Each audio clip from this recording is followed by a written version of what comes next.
여러분 안녕하십니까? KBS 아메리칸 뉴스입니다. 주요 공직자들을 선출하는 예비선거가 조금 전 마무리됐습니다. 투표센터의 도입으로 사전투표가 늘어났지만 선거 마지막 날인 오늘도 많은 유권자들이 투표센터를 찾았습니다. 하지만 한인들이 많이 찾는 LA 한인타운 투표센터에는 터치스크린 방식의 투표기계가 턱없이 부족하다는 불만도 나왔습니다. 김경희 기자가 한인 유권자들의 투표 열기를 취재했습니다. LA 한인타운 서울국제공원 투표센터는 유권자들의 줄이 꼬리에 꼬리를 물고 길게 늘어섰습니다.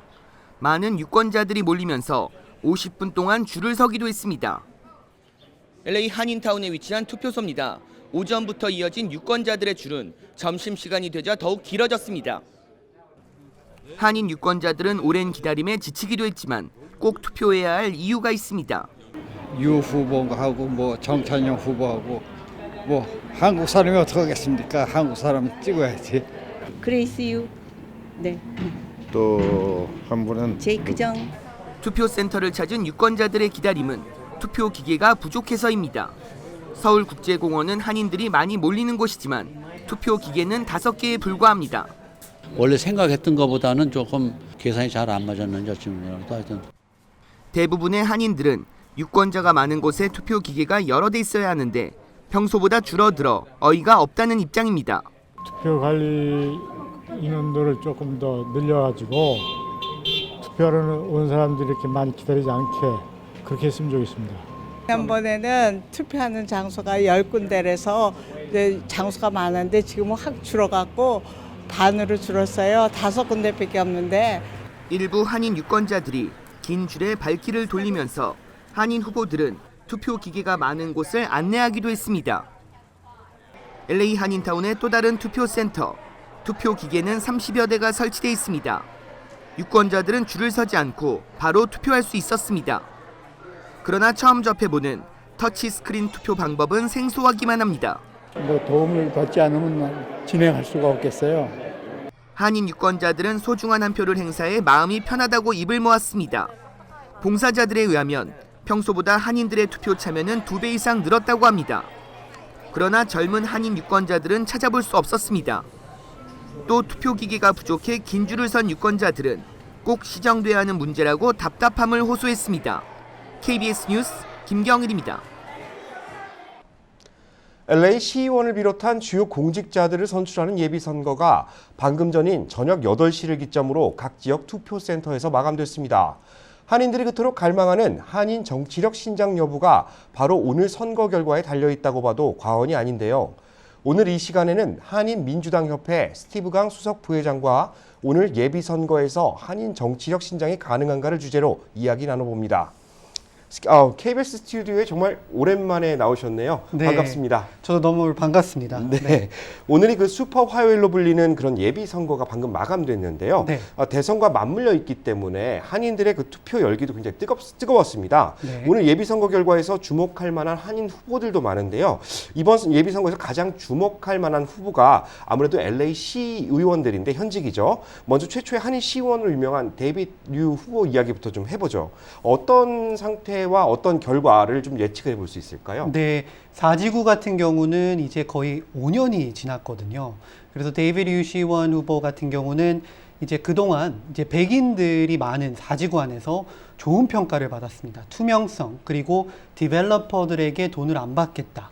이런 공약을 약간 통해서 청렴한 이미지를 심어줬다는 그렇죠. 말씀이시네요. 네, 그런 것에 굉장히 좋은 어필을 받아서요. 비록 2명의 아주 이제 막강한 또 여성 후보들이 도전장을 내밀었지만 그래도 데이비드 후보 같은 경우는 100만 불에 넘는 어마어마한 후원금을 또 모았고 여러 가지 이제 이미지 메이킹이나 아니면 그런 공약이 큰 어필을 받아서 오늘 밤에 50%를 넘기지 않을까라고 예상을 합니다. 네, 그 데이빗 류 후보에게 현직 프리미엄이 있다면 또 다른 LA 한인 시의원이죠. 존 리 후보 역시 현직 프리미엄을 가지고 있는 상태인데 지금 투표 현황을 봤을 때 좀 어떤 상황이라고 볼 수 있을까요? 네, 존 리 시의원 같은 경우는 지난 이제 8월 달에 보궐선거에서 이제 당선이 돼서 비록 5개월밖에 지금 시의원으로 활동을 못했지만 그래도 굉장히 좋은 평가를 받고 있습니다. 그리고 현직 시의원의 프리미엄이 있다 보니까 그리고 그 지역은 이제 로레인 런퀘스트라는 후보 단 2명이 출마했기 때문에 오늘 밤에 결과가 나거든요. 그래서 박빙 승부는 예상은 하지만 그래도 존 리 시의원이 이제 현직 프리미엄을 얻어서 좀 우승하지 않을까라는 생각도 하고요. 그리고 우편 투표 이제 보낸 그 숫자를 보니까 지난 8월 달보다는 한인들이 더 많은 숫자로 투표를 하고 있기 때문에 한인들의 캐스팅 보트 역할이 되게 기대가 됩니다. 그 로렌 런퀘스트 후보 같은 경우는 민주당 내에서 지지력이 좀 약해졌다 들었는데 맞습니까? 네, 맞습니다. 작년에 민주당 차원에서 굉장히 대대적인 뭐 후원금이나 여러 가지 서포트가 민주당 내에서 로레인 후보에게 갔는데 이제 안타깝게도 이제 고배를 마셔서 그 이후부터는 좀 스팟라이트나 이런 주목을 못 받고 있거든요. 그런 이유 때문에 아마 존 리 시의원이 우승할 것으로 예상을 하고 있습니다. 네, LA 카운티 지역에서 주목받고 있는 분들이 한 2분 더 계신데 10지구에 출마한 그레이스 유 후보 그리고 LA 카운티 슈퍼바이저 2지구에 출마한 제이크 정 후보가 있는데 사실 이분들은 그 앞서 가지고 있는 후보들보다 현직 프리미엄이 없는 상태예요. 이분들은 또 결과를 또 어떻게 예측할 수 있겠습니까? 그렇죠. 이 두 후보도 많은 한인분들이 큰 지지를 하고 있고요. 또한 아웃사이더 이미지로 지금 캠페인을 뛰고 있습니다. 하지만 안타깝게도 10지구는 많은 분들이 아시다시피 지난 2010년 센서스 이후에 선거구 재조정 때 흑인 후보들에게 유리한 지역구를 만들었기 때문에 아직까지는 좀 아시안 후보가 좀 당선되기 힘들지 않을까라는 예측이 많이 나오고 있고요. 그 다음에 이제 그 제이크 정 후보가 출마한 이제 슈퍼바이저 지역 2지구는 비슷한 이유로 그동안 흑인 유명한 정치인들이 그 자리를 지켜왔습니다. 그리고 슈퍼바이저 지역구는 200만 명의 레지던트가 거주를 하고 있고요.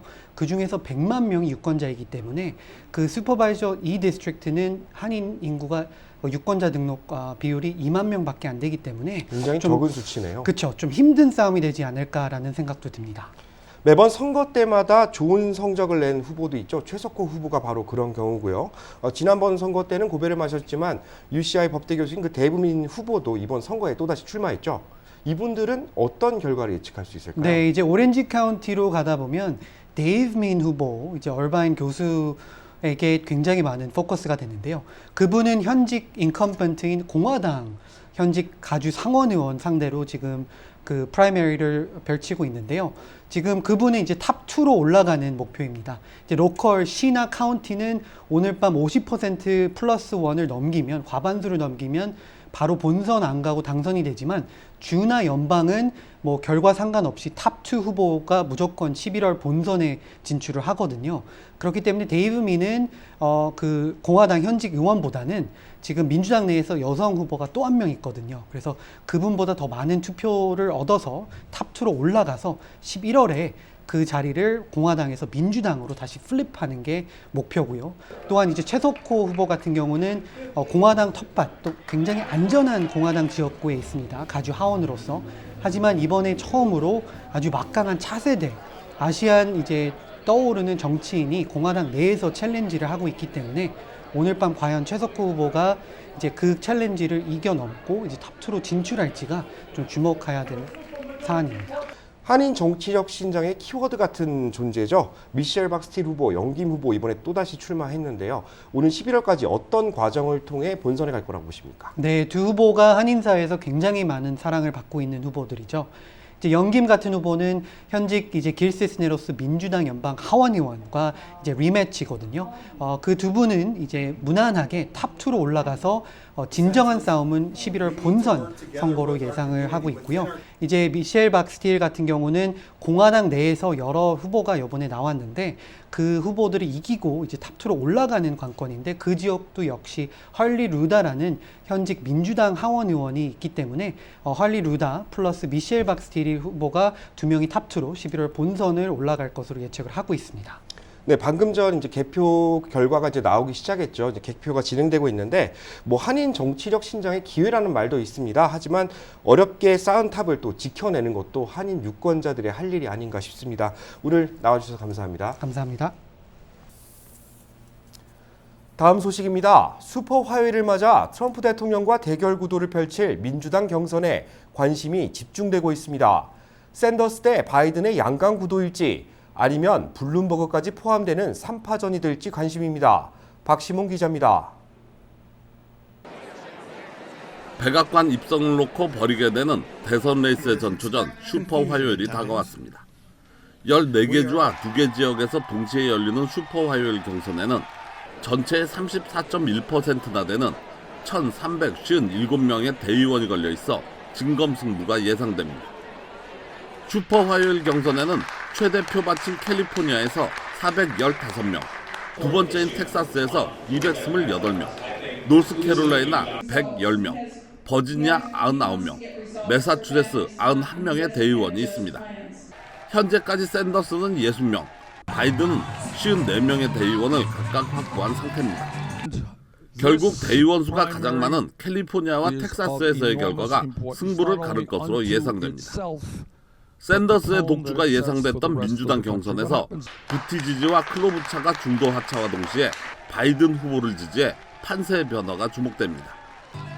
첫 아이오와 코커스와 뉴햄프셔 프라이머리에서 졸전을 벌여 벼랑 끝에 몰렸던 바이든 후보는 네바다 2위에 이어 사우스캐롤라이나에서 압승을 거둬 기사회생하는 모습을 보였습니다. 이로써 샌더스 대 바이든 양강 구도가 형성될 것으로 전문가들은 내다보고 있으나 5억 달러가 넘는 광고비를 뿌리며 등장한 블룸버그의 후보의 가세로 3파전까지도 예상되고 있습니다. 슈퍼 화요일 전야 여론조사에 따르면 샌더스에게 좀 더 많은 가능성이 점쳐지고 있지만 중도파들의 집결을 무시할 수는 없는 상황입니다. 결국 슈퍼 화요일인 오늘 어떤 결과가 나올지 귀추가 주목됩니다. KBS 뉴스 박시몬입니다. 오늘의 주요 단신입니다. 이번 주말 일광절약 시간제, 이른바 서머타임이 시작됩니다. 서머타임은 일요일 새벽 2시가 3시로 1시간 앞당겨지는 것으로 LA와 한국과의 시차는 기존 17시간에서 16시간으로 1시간 줄어듭니다. 한국 국적 부모 아래 태어난 2002년생 시민권자 자녀들은 이달 말까지 국적 이탈을 해야 한국 국적을 포기할 수 있습니다. LA 총영사관은 국적 이탈이 생애 기준으로 만 18세가 아니라 2002년생 전체를 대상으로 하고 있다고 밝혔습니다. 남가주 휘발유 가격이 연일 하락세를 이어가고 있습니다. 오늘 LA 카운티 평균 휘발유 판매가는 갤런당 3달러 54센트로 지난해 3월 이후 최저치를 나타냈습니다. 오렌지 카운티의 경우 갤런당 3달러 50센트를 기록했습니다. 코로나19 사태로 1220원대에 진입한 원달러 환율이 20원 급락해 3년 2개월 만에 최대 하락폭을 나타냈습니다. 이는 세계 주요 국가들이 금리 인하와 자금 공급 의지를 시사한 데 따른 것으로 풀이되고 있습니다. 코로나19 사태로 영국 런던에서 인종차별적 폭행 사건이 발생했습니다. 현지 언론에 따르면 피해자는 20대 싱가포르계 유학생 남성입니다. 피해 남성은 코로나 바이러스가 영국에 오는 것을 원치 않는다며 무차별 폭행을 당했으며 안면 골절상을 입은 상태입니다. KBS 아메리칸 뉴스는 시청자들의 의견을 소중히 생각합니다. KBS 아메리칸 뉴스 마칩니다. 고맙습니다.